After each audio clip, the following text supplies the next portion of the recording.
indivisible, with liberty and justice for all. Thank you. For now. Okay, we have two things on our agenda this evening, both of which are public hearings. Number one, Marist College, Natural Science and Allied Health Buildings, site plan hearing for a modified application proposing demolition of Marist Warehouse Building and a new 43,700 square foot science building, parking modifications, and a .27 acre right-of-way acquisition, and off-site traffic and pedestrian improvements. Beck Place, owned IN, institutional, 3.1 acres, unlisted action, Marist College owner. Good evening, gentlemen. Good evening, Mr. Chairman, members of the board. Thank you for hosting us this evening. I'd like to take you through an overview, a couple of overview slides, just more or less as a refresher, and then would introduce members of the team. I'm Jeff Brackett, Executive Vice President at Marist College. With me is Director of Physical Plant, Justin Butwell, as well as John Andrews to walk through some of the engineering, and Simon Jeffrey from Silas Jeffrey from Robert A.M. Stern Architects will go through some of the architectural details with you this evening. The main components for the building, as a matter of review, are to house new graduate programs, a physician assistant program, which is slated to start in the spring term of 2016, as well as other allied health programs, both at the undergraduate level for our biology program, athletic training, and medical technology, and also potential additional graduate programs. Other components include a cognitive computing lab, dean suite, and faculty offices. The cognitive computing lab is one that we hope to develop in light of our relationship with IBM and our strong information technology platform and its application of that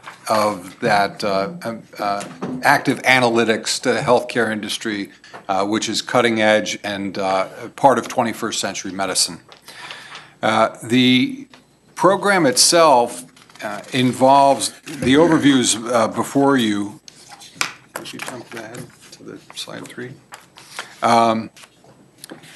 The building would be situated on Beck Place and at the junction of Beck Place and the spine, if you will, of pedestrian traffic from our students going east to west, just there. Across from the current steel plant studios, it would enhance the east campus, if you will, and would allow us to anchor a new academic structure on that site. This is a computer-generated mock-up of the building. As you can see, it incorporates, even in this computer design, I hope it's visible that you could see, it includes the stylistic elements that are part of the Marist palette that Ramza, as our master plan architect and lead architect on this project, helped to establish. This anchors itself back to the 19th century, the Beck estate, the historic estate for the region, combination of rumblestone, limestone, and brick, very distinctive and important for the region. We have built on that palette, conscious not only of its importance to the college, but also to the region, echoing the long-standing tradition of the Hudson River Valley, and specifically Poughkeepsie. As part of our plan, as we indicated before, we've done a parking analysis that includes a demand of 210 spaces. We have initiated a change in college policy that would restrict the number or increase rather the number of credits needed for traditional undergraduate students to be able to have a car on the campus. Yes. This would yield more than the number required. This would yield 260 spaces. That communication has already been drafted and sent to Student Affairs by our Office of Security and will be rolled out starting next year, even though the ultimate utilization of all those spaces is some 2 to 3 years out. Okay.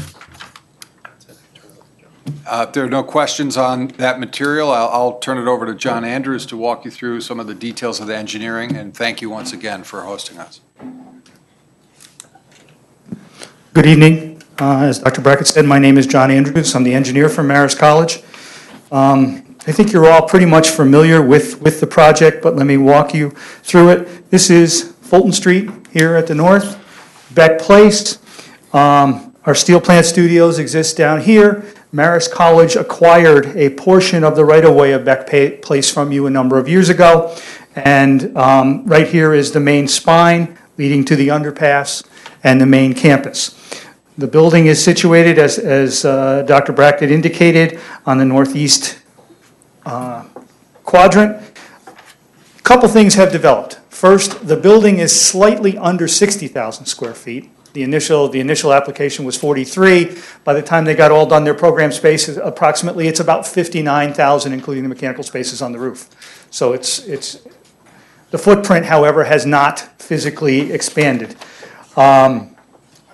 We do not require any portion of Beck Place. Through the assistance of staff, with a lot of research, and we spent a lot of time going through some dusty old records, what we've been able to determine is that the town of Poughkeepsie actually physically owns a 50-foot wide right-of-way that starts on the westerly side of Beck Place, extends over 50 foot, and runs about to the northerly line of the Manfredi parcel. That is actually deeded land to the town of Poughkeepsie. The balance of that, which used to be 80 feet, actually was given to the adjacent property owners back in the early 60s, and Marist acquired it when they acquired those properties from the original homeowners. So we've cleared up the right-of-way conditions along Beck Place. We no longer need any right-of-way from the town of Poughkeepsie to affect this construction. From the northerly land of Manfredi north, it appears the record is a little less clear on both in Town Hall as well as in the county clerk's office, but it is clear that the town of Poughkeepsie has the rights to an 80-foot wide right-of-way out to Beck Place. It's used as a public road.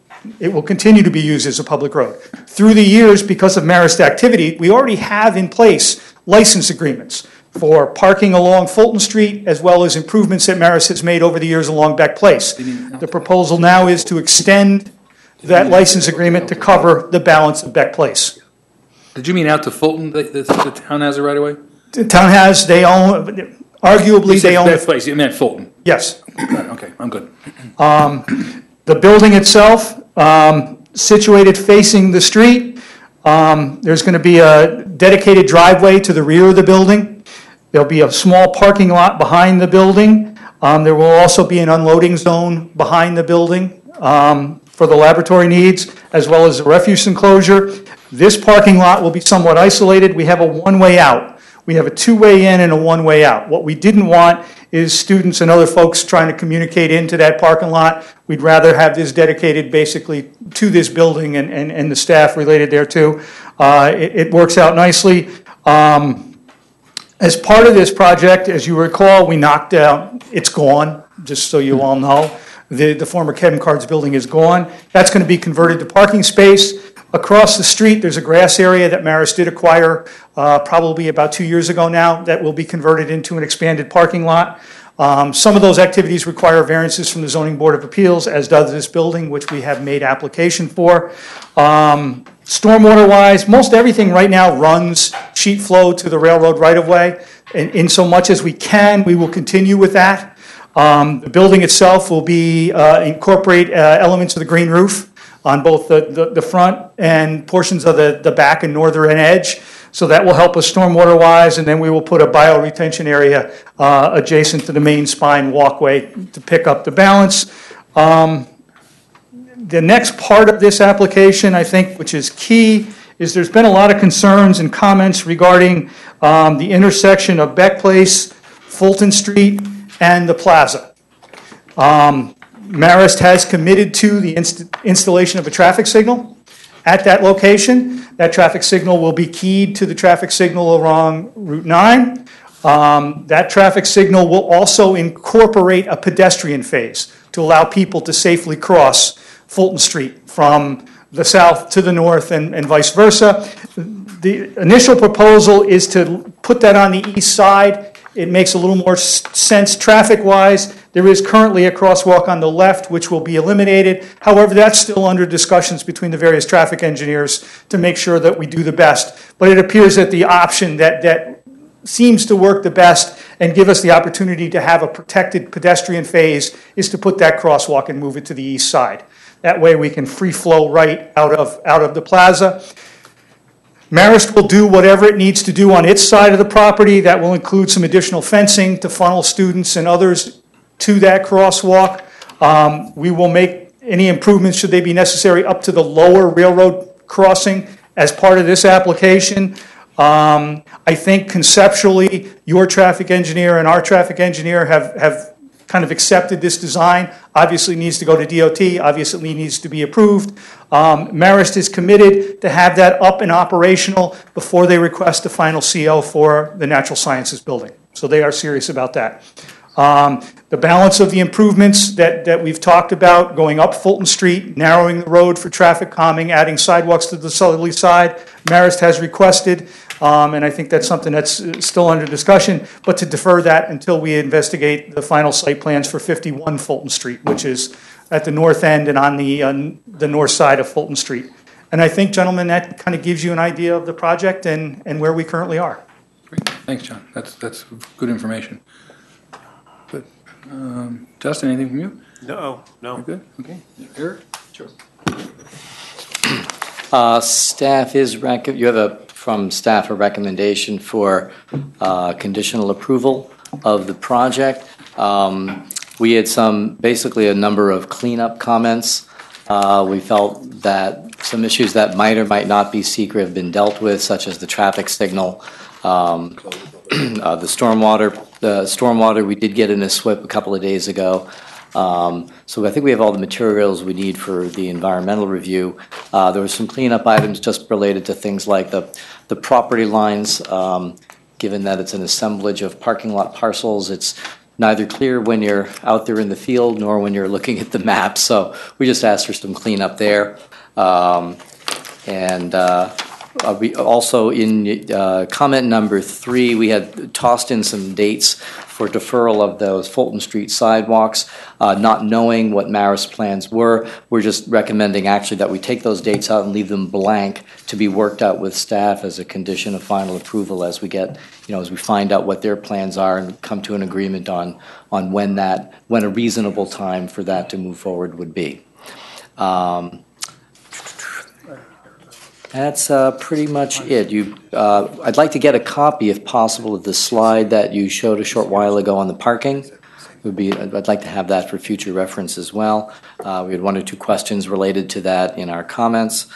That's pretty much it. Most of it's cleaned up. We had a couple questions about lighting, which I think can be handled pretty easily and quickly. Those are our comments. Thank you. I move we open the public hearing. Second? Moved and seconded. Call a question. All those in favor? Aye. Opposed? Motion carries 6-0. I don't believe there's anyone in the audience. I know no one signed up to speak at the public hearing. Anyone? I move we close the public hearing. Second?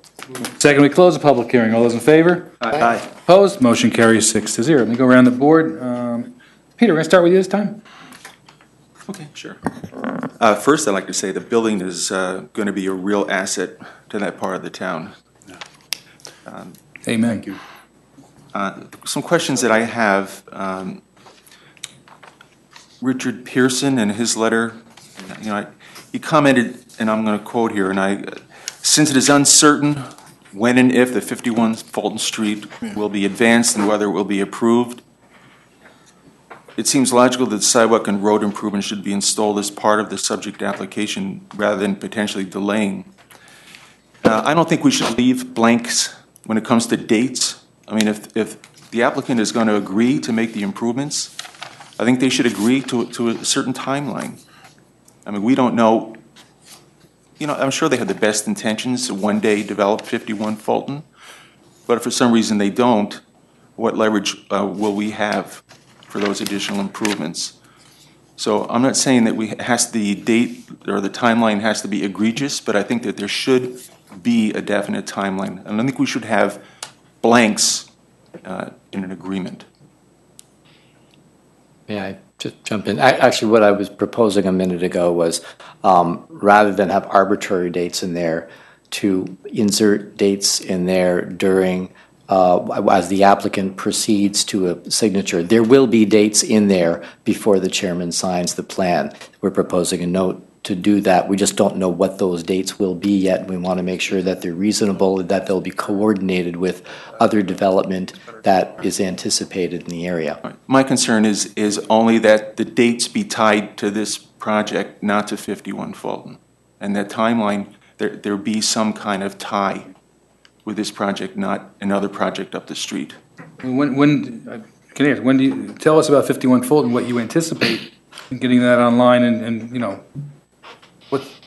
what's the longest, what's the longest we would have to wait until we could tie this stuff together? What? You're talking 2 years out, 10 years out, 6 months? It would be within that 2-year time frame is our expectation. We're in the design phase right now, just trying to figure out what we may be able to do with that building. As you know, we've done the structural improvements, cleaned it up, and prepared it, made it a functional building, which has allowed us to tear down chem cards and move the functionality of that space over there. We are looking to have plans sometime within that 2-year time frame to move forward on it.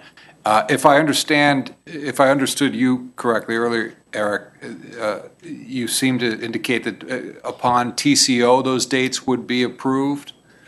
That as a condition of final approval to this project, if we had dates by that time, would that satisfy what the?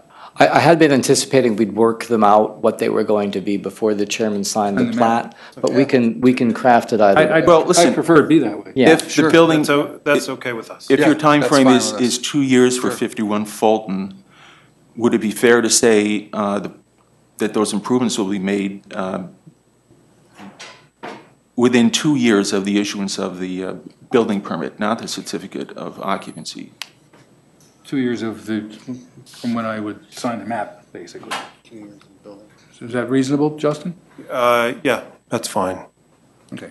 2 years would be 2016. Right. So October 22. Yeah, that's fine. Yeah, we're comfortable with that. I have a question also for the, Let's look at October 2016, even if I sign the map in November, or December, whatever, yeah. Yeah, okay. We could do that. I have a question for the town engineer. I And that is, didn't allow him to make his comments, but go ahead. under the SWIP application, you know, a permit will be required from CSX. How critical is that to the SWIP? It is a significant permit for them to get. They have received that type of permit on the opposite side when they did their townhouses, so they have some rapport with the railroad. It would be a similar use and occupancy permit that they would get from the railroad. Sometimes they can be hard to track down and get in touch with the right person, but I believe the college has already made those kinds of contacts. And I mean, it's a critical piece because they're relying on that to daylight their stormwater, and it's really their only choice to go by gravity to the railroad. So it is crucial, but it's something they should be able to get. We feel from their prior track record on a previous project. How, let me ask how will we work that agreement with CSX into the approval process here? Well, I'm envisioning, I mean, they've got a stormwater design and a SWIP that requires them to, at this point, requires them to, as Joe said, daylight their stormwater onto the adjoining property. They cannot proceed, and we can't sign off on the SWIP without that agreement in place. They have to have It's it. got to happen. I mean, it's not a question of, you know, And what happens if, if, it's when. Yeah, it could hold them up, but on the other hand, you know, they have been able to secure agreements with CSX in the past, and I know that, I asked that question because I know that is difficult, are difficult to deal with in terms of just touching base with them. That's why they have this crack to to get to the right people to get these permits, because the project doesn't go forward unless you get them. Right, I mean, our approval of, getting to the point where chairman signs the drawings requires staff to make sure that all of the pieces are in place. And a significant component of just about every project we have is the SWIP. And the SWIP is relying on, and the stormwater design is relying on this conveyance onto the CSX property. If they don't get it, we can't sign off on it, and the chairman can't sign the drawing. All right. I don't have any other comments. Before we go to Carl, Joe, do you have any other comments? Engineering point of view? Yeah, as far as the SWIP, as Eric mentioned, we did receive it, earlier this week. We haven't quite had a chance to go through everything yet. But on the first blush, it seems like they're trying to, put all the right pieces in it that you normally would see. This project is a redevelopment. It's taking area of existing parking and an old storage warehouse, turning it into another building and parking. As a result, there is a slight increase of impervious cover. And they are doing some things, they mentioned the green roof, the bioretention area, so they are trying to mitigate that increase. But we're also aware that there was, as over the years, as things have been developed in and around that area, we've heard from the downstream, particularly the city's treatment plan has expressed concern about runoff that finds its way through that railroad corridor. And that comes from various sources, throughout the town, really. But we were just asking if they can take a little more time looking at that issue and seeing if there's anything that can be done to address that as part of the SWIP. Just for the record, there's a couple components here. All the runoff from that site, if you've been out there, ultimately reaches that rail bed today. There is a slight increase, less than approximately 1/10 of an acre in impervious surface, but it's kind of been redistributed. So when you try to calculate using the standard formulas how much increase you're generating, you truly can't do that. The primary reason that we are installing that drainage system is actually because there is a groundwater condition there. So what the normal constituent of that drainage system discharge will be groundwater from the building. We have an underslab drainage system because in order to minimize the footprint and try to live within the stormwater guidelines, and rather than spread the building out, we compress the building. So the basement is actually a fully functioning work space. Many of the laboratories and some of the health-related issues are located within that basement. That basement has a clear height of about 16 feet. So as a consequence, it's going to be about 16 foot below existing grade out there. And groundwater depends on which boring you look at, varies in height anywhere from 8 to 10 feet below grade. So a portion of the basement is going to be below the groundwater. So the main purpose of putting a drain is gravity flow to keep the groundwater away from the building. The actual storm drainage itself it's coming from the bioretention area. Most of that is water that would ordinarily go there. If we had to, we could split it, but we have worked with CSX in the past, and we will continue to work with CSX. We haven't had a problem. But in terms of impact on the railroad right-of-way, I would suggest to you, and I think over the years, and you folks know it, we've studied that thing because just about every project we've done has ended up there. Most of the issues, we've always been held to the town standard of 0 increase in peak discharge, which we've met on every other project. We will meet it here. I don't expect an impact downstream. It's going to be an effort on how we demonstrate that to Joe's satisfaction, but I believe it can be done. And most of the issues, quite honestly, having walked that rail bed with the city, the town, Joe's predecessor as town engineer, a few other people, most of the issues were CSX created themselves. When they took the rails out, they did themselves no service, and they just ripped the rails out and left willy-nilly the bed, so on and so forth. So over the years, as you know, water finds its own way, and they've never seen fit to repair or control it. So most of the issue is their own, so to speak. But we will do what we have to do. Okay. Thank you. Benjamin? Sounds reasonable. We look forward to, you guys working that out, so. Anything else? Just as far as the timing with the sidewalk and that issue, in our comments, we had mentioned Fairview Commons is doing a portion of that same corridor with the sidewalk, and we just want to kind of make sure the timing for when they finish their piece, that Marist is going to be there to meet up with it. So we might have to look at that aspect in the scheduling of the sidewalk. Good point. Thank you. Mark, you have any comments from an engineering, traffic point of view? Not really. Pretty much they are minor comments. There's some right-of-way lines that are missing just to make sure that the proposed traffic signal equipment is within the right-of-way. Otherwise, they might need an easement from the shopping center to the north. But other than that, the traffic seems to be accommodated and will function. Great. Thank you. Carl? Reading through the packet, I basically came upon the same issues of wondering about the sidewalk time frame. It sounds like that's being satisfied, as well as the stormwater. I mean, my concern with the rail bed is, as I've voiced before, and in the town master plan and the bike and pedestrian county plan, there's the eventual acquiring that from CSX and turning it into a connection down to the walkway. So don't want to get it too flooded out in the meantime before something like that could happen. The only other question I had is this is separate. This looks like it's in a great place right along your central core building, but is there any food options in here, like a kitchen that you'd require a grease trap or anything? Or it's just There's no food service. Okay, just wanted to check on that. Other than that, it's looking great, and hopefully it goes well. Can I ask on the sidewalk, the sidewalk in front of Fulton Street has no function to this project at all. It was, I think, an attempt to, advance it a little further. Is there any reason we have to tie that sidewalk to this project at all?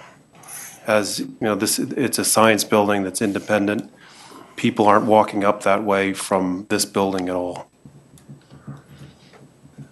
I think we're interested in linking up the sidewalk from Fairview Commons down Fulton, right? So it's more related to Fairview Commons than... Well, I think that what the usage for the sidewalk clearly is geared for students from Marist who will be occupying those buildings probably at Fairview. Right. So I think that was the purpose behind the idea of having the sidewalks in the first place. And that was one of the selling points of Fairview Commons, was that they expected some of the older people going back for these programs that this building would be residing up there as well, and that would be a pedestrian link to get them to their classes.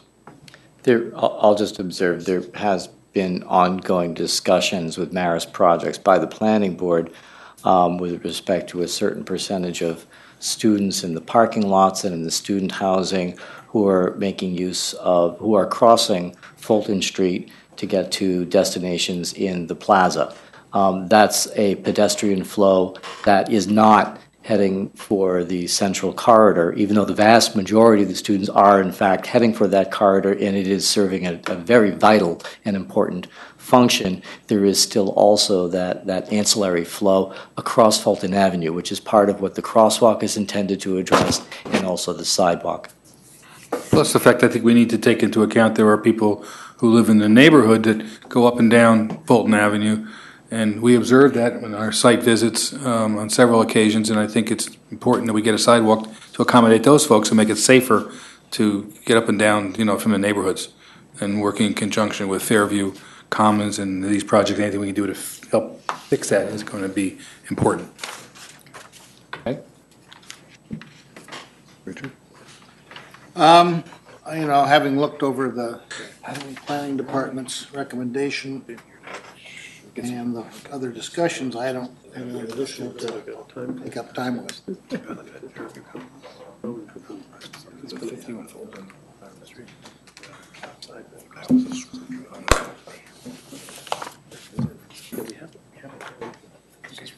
It's in here.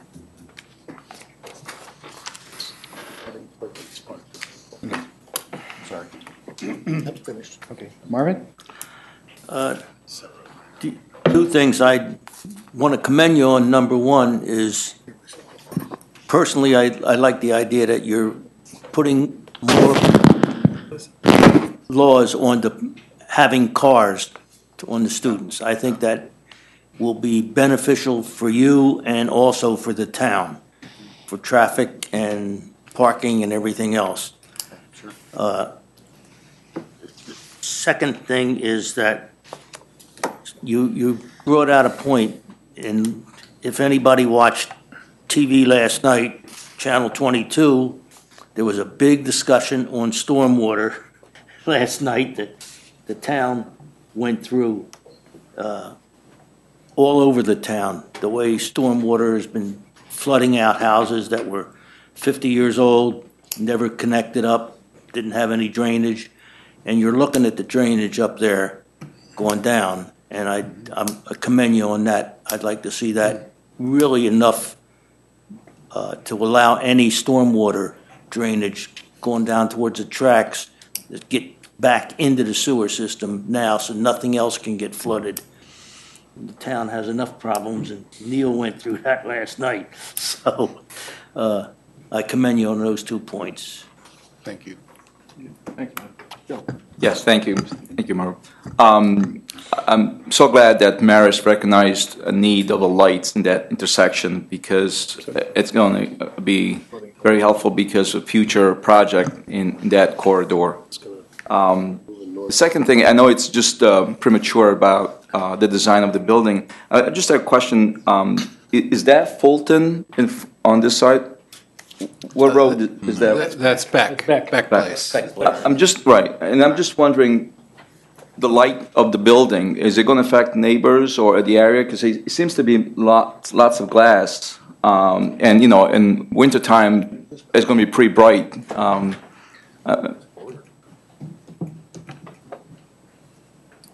Just for the record, the property that's directly across the street is all Maris College property.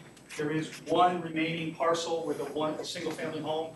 That's the Manfredi parcel, and it's located at the north end of the building, so it's not directly across the street, and it's at the end that's kind of set back, so it shouldn't have an issue. And the street itself is lighted. That's correct. No, I think it's a positive thing. I'm just saying maybe somebody might comment and say, you know, it's too bright. I mean, the building it lights up like a starlight. I don't know. It's one of the nature. That's the only property. Other than that, everything around there is owned by Maris, and you might see it from Route 9. That's about the only thing you might do. Okay. And the third thing is, can the architect make these drawings legible? Very small, I can't even see. So, but That's me. I'm the engineer, and you're right. With my eyesight too, I can't see, but that's the requirement of the town. That's why there's the full size one. I mean, we do have this, but as you can see, they're too big. It's kind of hard to get them both the same. Thank you. I'll do my best. Thank you, sir. Thank you. Thank you. Okay. I move that the planning board as lead agency hereby determine that the Maris College Natural Science and Allied Health Building site plan would not have a significant adverse effect on the environment, and that no environmental impact statement will be required for the reasons set forth in the seeker negative declaration for an unlisted action dated October 9, 2014. Second.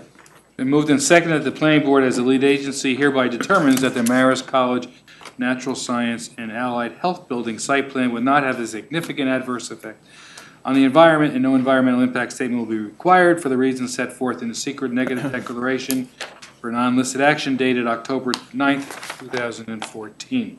And call the question. All those in favor? Aye. Opposed?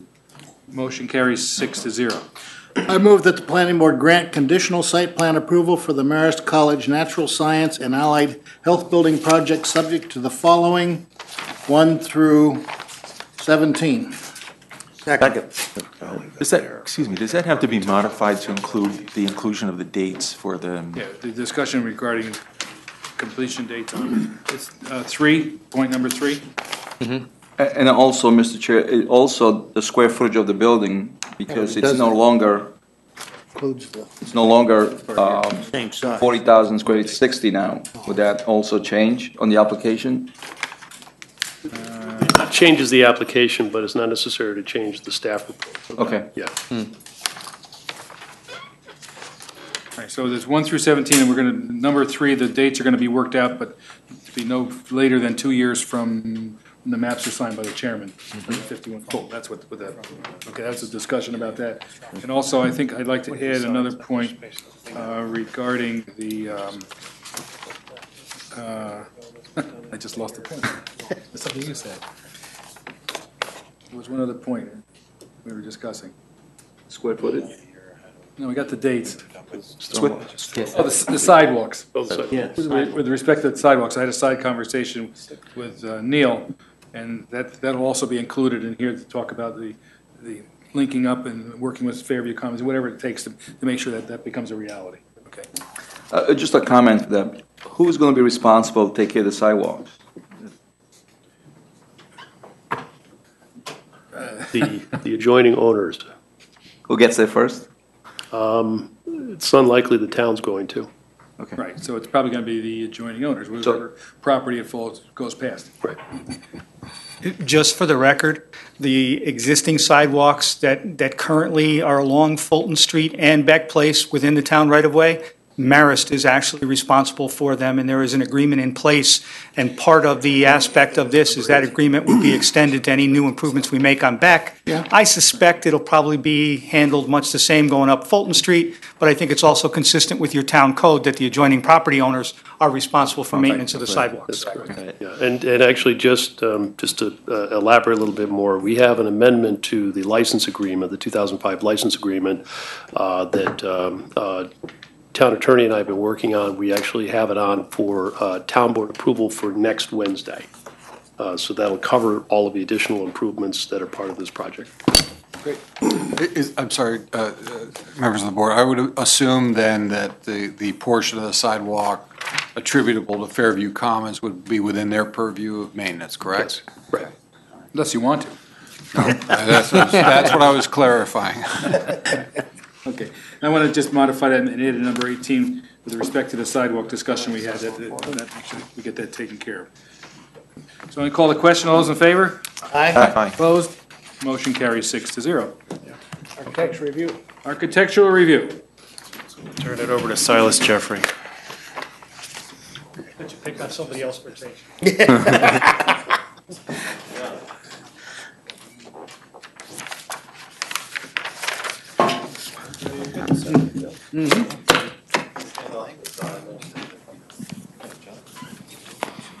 Hello?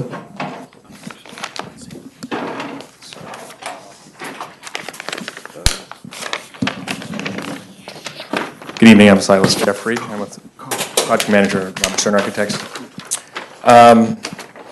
I'll just walk you through the building here. All we have are elevations, but I'll take you through each of those and describe the materials, the program elements that are behind it, and the basic proportions of the building. The west elevation here facing Beck. I will come around. Facing Beck Place with main entrance here at the southwest corner. There's an adjoining entrance at the western or the southern elevation. It's a large archway with a recessed door that's metal framed. Up above, you see these large windows here and here. That's a double height space, which is a student lounge, which will have views to both the south and to the west. Adjoining on the west side, this is all office space, single 120 square foot offices for faculty, both on all 3 floors. In the back, the Dean's Suite, which faces north, west, and east, and then lab space up above in the 2 spaces up above. On the southern elevation, we have that same entrance with that same space above for the student lounge, and then 3 stories of lab space. It's facing south. Up above, you see these large spaces. This is mechanical space on both there, in both the south and north wings. The materials of the building, you can see, are the same stone that we're getting from upstate New York, as you've seen there. It's similar to what we used on Hancock and other projects on NAR's campus. This beige-yellow material is a precast stone, which is part of the actual the facade panel. And then we have a little bit of articulation. You might not be able to see it from where you are. There's just a slight little portion of brick, which is also from the same manufacturer that we're using elsewhere on campus. It's very small. So that is the west No green roof for this building? There is a green roof. There's a green roof. There is. Yes. Unfortunately, you don't see it in elevation. You can see it right here. Here, I can show you. There's a portion of it there. Oh, yeah? That's That's nice. That's the west elevation. And then on the back, there's a larger portion of it, yes. Right. And then on the back, it's actually L-shaped. There's a more significant portion on the back that's L-shaped. So there's the green roof here. yeah. Yep. Yep. Okay. What's On three the stories. backside of the elevation, backside of the building, we have this is really the east elevation. We have just exposed precast. This here is all lab space on floors 1, 2, and 3. And then on the north side, which is the southern portion of the L, is office space that goes down. There's a small element here, which is what we call pagoda or octagon. It's a small little lantern that's in the back that allows light to go down into the lower level, which is adjacent to the student lounge for the PA program. It's the same materials on both the front and the back. There's just a little bit less stone on the back side, which is a precast color. And then we have our standing seam metal roof for the attic mechanical levels. So I didn't explain this before, but up here we have a large portion above the tower, which is just largely an enclosure for our chiller. for what? What's that the enclosure for? BAC or ventilation? For our chiller Mechanical? and HVAC. Yeah. The whole attic level is all mechanical. There's no occupiable space. That's all. So you don't have a loading dock and things of that nature, right, in the building? Well, it's not really a loading dock. It's really a service entrance that's at the backside. You can barely see the door there. Yeah. It's chucked into the corner, the re-entrant corner of the building. And the basement level's gonna be used for what again? Lab space, Lab space. The 16-foot high ceiling. 16-foot. Yeah, our cadaver lab space is down below there as well as some of the other larger programs there. What about trash collection and things like that, dumpster and things of that nature? Ask those questions, you can't get an architect to, they don't care about those It doesn't details. happen. Actually, as he said, the service entrance is at the back here. There's also an egress door at the extreme east end. There is a refuse enclosure tucked over here along the railroad tracks. So what you would do is you would either come out the service entrance or come out this rear door and access the refuse enclosure. Trucks would come in and go out to Fulton Street. It's fairly typical for a Marist enclosure. We try to keep them toward the back, away from things. And even though it's along the rail trail, we didn't think there would probably be an issue because even most of their refuse enclosures are stone to match the building. So it's relatively innocuous. And but that is accommodated there in the back corner. And just another, and this building will not generate medical waste, correct? It's not expected to, no. Okay.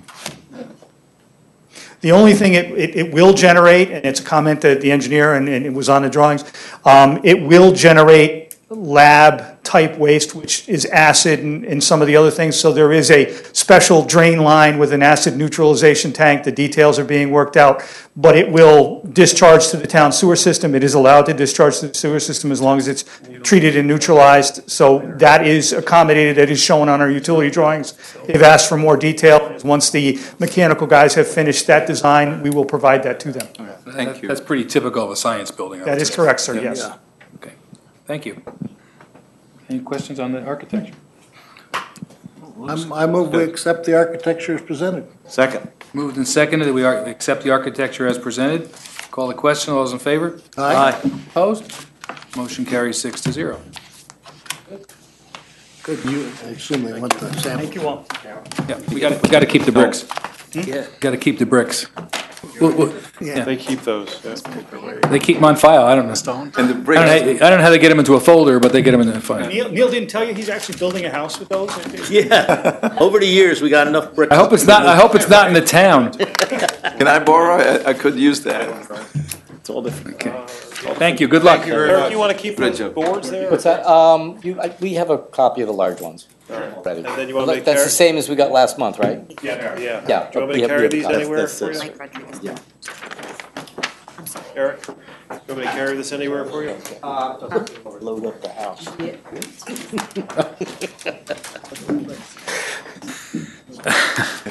All right, application number 2, Springside Neighborhood Development, subdivision and site plan hearing and lot line revision Not consistent review with this sample. for a modified proposed mixed-use development, 45, 48, 52, 54, and 57 Springside Avenue, 25 Van Wagner Road, and lands to be acquired from New York State DOT and the town.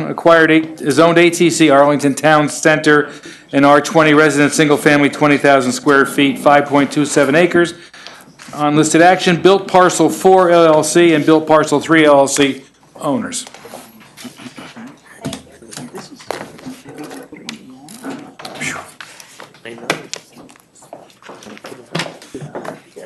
That's quite the piece of glass.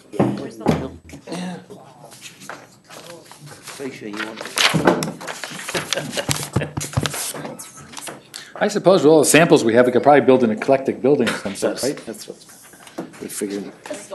Okay, good evening, gentlemen. Good evening. Welcome. And you identify yourselves, please? I know you are, but you know, it's not We want the people on TV. Eric Nyler with Tinkelman Architecture. Michael Rodriguez, Tinkelman Architecture. Stephen Tinkelman, Tinkelman Architecture. I was going to ask you who you were with, but okay.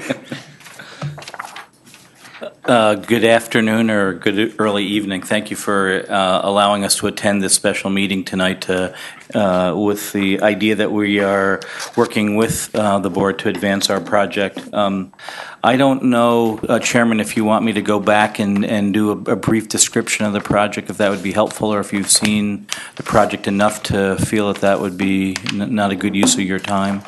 So if you could help me with that. How does the board feel?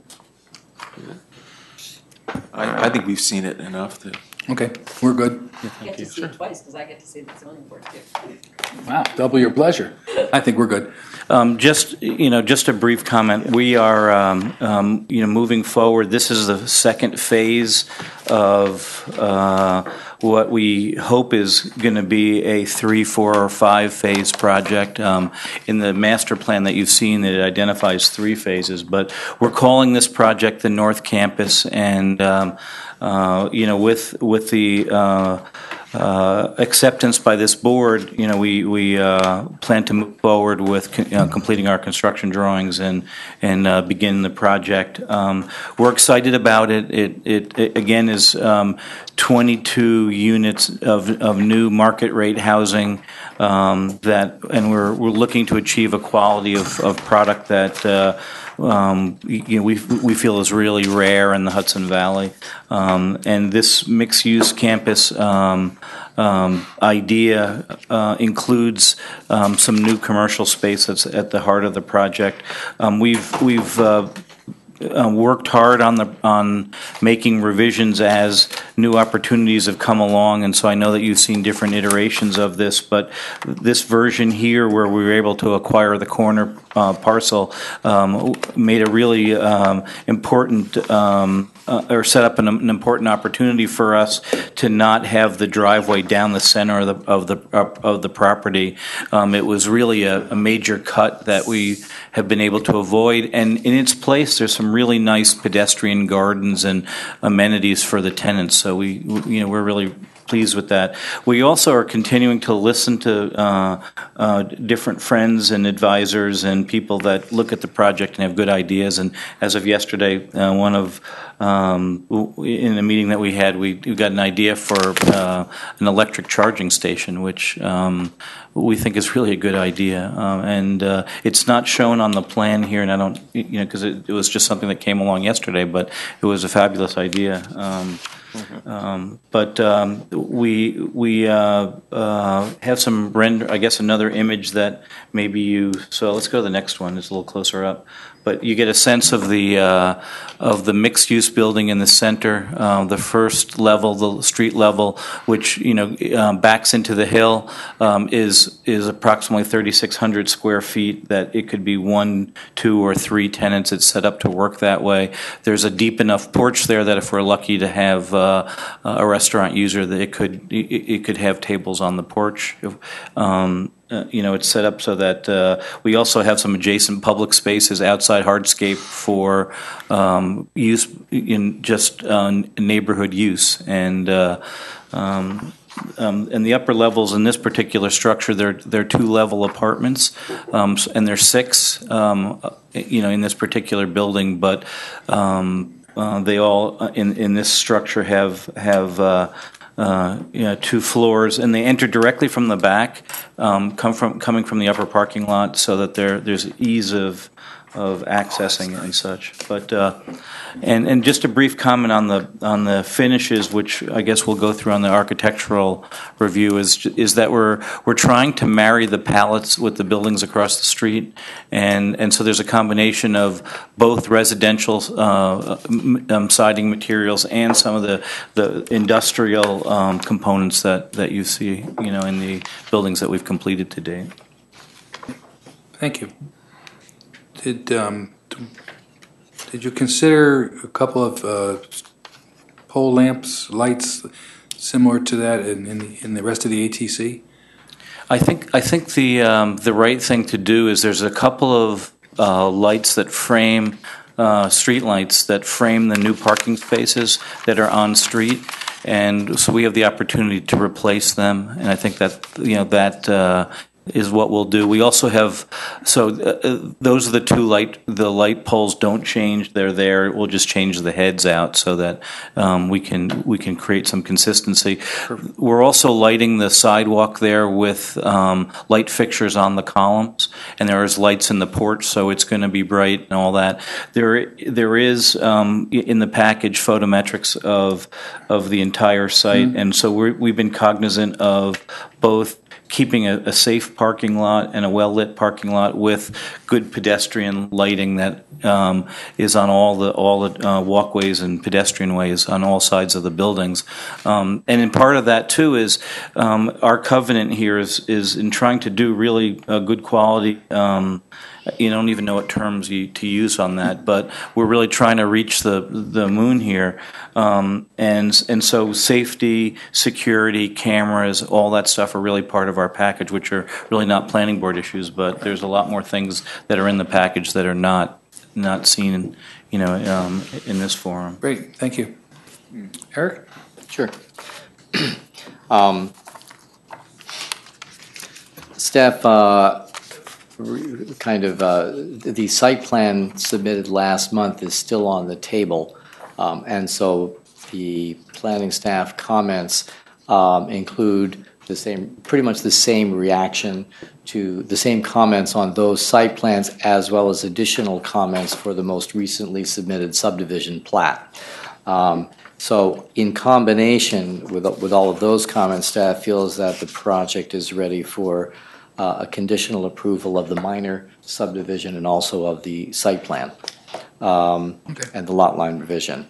Mostly there's a few cleanup comments, getting the legal agreements squared away prior to signature, and a few other things, as you have in your comments there. Okay, thank you. Public hearing? I move that we open the public hearing. Second. Moved and seconded, we open the public hearing. All those in favor? Aye. Opposed? Motion carries 6-0. Okay, one out there. I move we close the public hearing for both the minor subdivision and the site plan public hearing. Second. Moved and seconded that we close the minor subdivision and site plan public hearing. All those in favor? Aye. Aye. Opposed? Motion carries 6-0. Okay, you can go around. Carl, anything? I think we discussed the sidewalks quite a bit last time, and where the hills prevented some from being put in. So I just want to confirm that it's all right for any neighbors on sites in that area to use the sidewalk and steps to get down to these stores that go along the parking lot. Is that? We're not restricting it. If I would say that if for some reason it became a problem because there were an incident that we don't hope will occur, we'd like to have the right to change that. But absolutely, I mean, there are no sidewalks on sites right now, and but I think to encourage the success of those businesses, right, you want to draw those people there. So. Yeah, there'd also been some conversation about having a walkway put in from the Arlington Heights, because those people wanted to have the ability to come down if we're successful with a wine bar. So, so it's however it works. And I just want to say, commend you on looking into the charging station for EVs. If you need a reference, I know there's a couple at the back of the Residence Inn down Spackenkill Plaza, if you need someone to talk to how it's working out. And such. That's all I had right now. Thanks. Thank you. Rich? Just a second.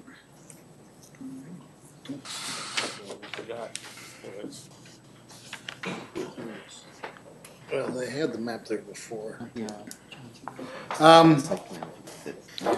a better map? By the way, this is going to be known in reality as Van Wagner Place, right? That's going to be the official name? That's correct. Okay.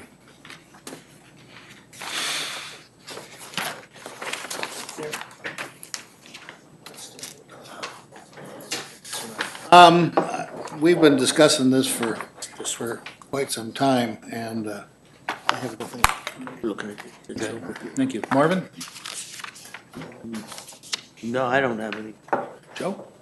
Yeah, I think this project seems to be, every time you guys come up in front of the planning board, it's growing more and more to be very appealing, very nice, very colorful, which will enhance, the area too. So, great job, nice. Thank you. Larry? Our comments are similar to planning's in that the majority of all of our other comments just carry through, and we made some additional comments relative to the plat that was recently submitted. And all of those comments are pretty much just pertinent to working out ownership and maintenance and, the fact that the property line goes in and out over private and public spaces. So I think that's something that can absolutely be done as a condition of approval. One thing I do want to reiterate, though, from our prior comments, because I think we would all love to see it happen, because I think it makes the project just become that much more successful and well-rounded as the food services. Grease traps. If you're thinking you might be doing it, now's the time to put them in. So, try to get them shown in locations that work for you. Let's just make those provisions. I mean, it may be a little bit more expense now, but boy, if you had to do it later and tear up some of that beautiful work that you do, that would be a real shame. So. We have an interesting problem that surfaced recently, is that there doesn't seem to be enough gas in the neighborhood. It's our ideal to have gas, heating plants for each of the units. And it turns out that, we've talked to Central Hudson and we're kind of at the cusp, so we're hoping that this is going to work. But, they have improvements planned, but it doesn't seem like it's till 2016 or 17. Oh, wow, okay. So that could be a limitation, but I think we'll work with you on that, because that's really our goal, and we are talking to people, and so I think that's a good idea. Is there an opportunity to supplement with propane until something comes down the road? The answer is yes to that, and we're also hoping, we're just doing some of the load calculations, that we may be all right. Okay. But we're right there. It's closer than you want it to be. Okay. Pizza ovens take a lot of gas. Yeah. We can use wood burning. Oh, there you go. And a wine bar usually has food. But Anthony's coal fire. Also. Yeah. Oh, Steve, there was one question, I just point this out. The subdivision, it was very clear on the subdivision plat, was the retaining wall that's on the westerly property line goes across your property line to your neighbors, which I don't have an issue with. It's just, do you guys own it and maintain it? Do you share the ownership and maintain that? Are you aware of the retaining wall I'm talking about? Yeah, it turns out that the house that we bought from the Anderson family, the sister is the adjacent property owner. So It must have been her father that built it years ago. Sure. So I don't know legally what that means, that it's there, but we will maintain it, and we're all right maintaining it. Okay. So. Got that. Good. Thank you. Peter. It's a great project. The interesting neighborhood, and I think it's only going to enhance it. It's going to be, very special. I agree. That's really the essence. It's going to be very special.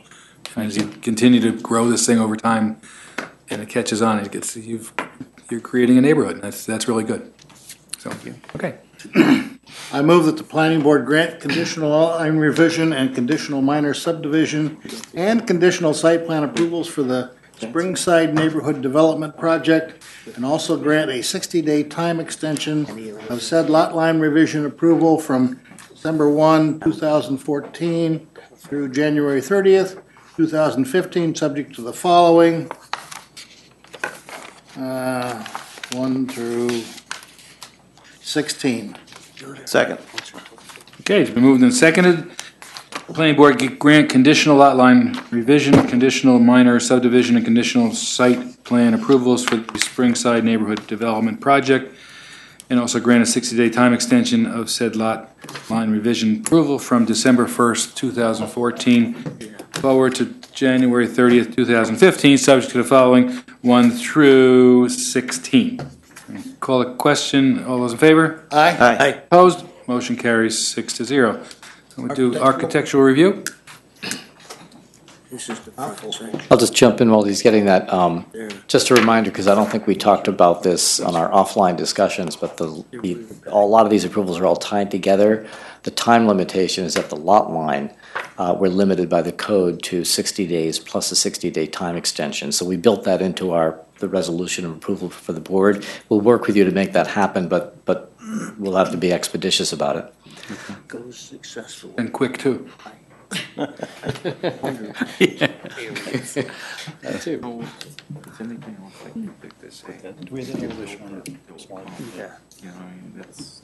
what we're hoping.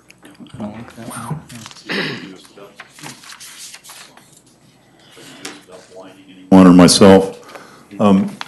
The basic premise of the materials of this project are to tie the two new buildings, the Hilltop building and the center house, to the buildings that we've already worked on across the street, 52 and 52A. And as Steve indicated earlier, as well as some of the more contemporary things we've done to our office building.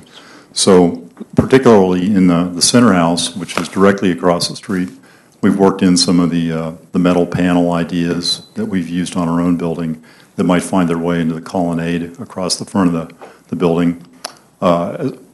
Primarily, the skin of this building will be vinyl siding, which ties it also to the building across the street, with hardy board trim boards at the corners. We're looking at different window options, but it'll probably be either a vinyl window or a fiberglass window, Marvin fiberglass windows. Shingle roof and some touches of metal roofing, as you can see from there. And this here is a pretty good collage of the materials. Again, the different tone, sand and beige tones that tie to our buildings in the siding. This kind of split face that we're going to use on the basis of some of there's a sort of A-B column rhythm. So you have a sort of accentuating where potential entries might be on the colonnade. And that would make use of this stone. And then the shingle roof and the metal panels I was referring to. And I don't think we actually have a metal roofing sample, but the color will be similar to the silver you're looking at.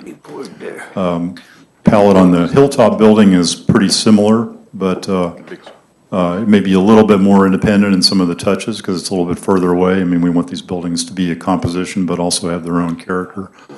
We've also worked in some these little metal roof areas at the entries, and probably a wood appearing doors as a nice sort of other warmer touch against the painted trim. Yeah. And that's pretty much the look of these. This is the metal roof? That's correct. Yeah. Are those actual, on the top building, there's actual bump outs to lighter? Right. These tall elements here have a little metal roof piece, a shed roof piece on them, which is similar to this idea here. So so they stick out a few feet from the main facade. Yes. Right. Yeah, they bump out about 2 foot or so, and then there's a substantial shadow line overhangs on some of these roofs to give them character and relief, sculptural relief. One comment on the program is that each unit has its own private entrance, so there's no shared public hallways. On the upper building, the units are one level, so they're simplexes. So there's, and they're two-bedroom units. They all have terraces on the outside, facing towards the south. And then the units on the second and third floor, again, they all have their own private entrances. They're duplexes as well, so that you're trying to have them have a townhouse feeling. So you have a mix of product depending on whether you want stairs or not. Most of the units have outdoor, decks or private outdoor spaces and all that. And if you look at the landscaping plan too, they're all landscaped and and set up for privacy and such. It has a nice view from that hill, facing south towards Vassar College campus. You had some other slides of that, didn't you? You skipped over a couple of. What's that square footage, Steve, of that building? That's a better. That makes sense. Sorry. Square footage of the building that previous. Do you know The footprint of the Hilltop building? Yep. I believe it's about 7,900, roughly, the plat, if you will. It's set up where the center section is also recessed back in to break it up, so there's kind of like a, in a manor tradition, you have the wings and, a centerpiece to it. Which is the hardy board on there, the yellow? Well, the hardy board is mostly the trim boards, like your corner boards and your band boards. The siding is vinyl, but the hardy board is, although there are some, I can't point precisely enough without getting closer, but there'll probably be some maybe coma board paneling underneath the windows. And then the corner boards are the hardy board. The framing, okay. Mr. Bennett, we found that using the hardy board not only greatly improves the look of the vinyl, because it's the corner boards that really cheapen that up, so it's picking good quality material there. And again, the low maintenance is important in these buildings, but I think the idea of that use of that material is real important. I'm very familiar with hardy board. Yeah. Very. We have it in Florida. Yeah. Is it hardy? If it's done correctly, yes. Okay. Hard to Meets cut. in Florida though, the number of nails per foot, linear foot, had to be increased about 50% in Florida because of the hurricane. Yeah, the hurricane codes. So when they first put it up, they had to come back a second time and add nails. When they did that, they actually pierced water pipes. The nail's as big as this microphone. Yeah. Okay, good. Any other comments? Okay.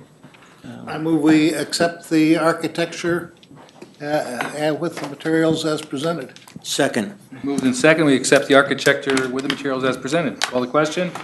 Aye. Aye. Opposed? Motion carries 6-0. That's it. Go forth and build.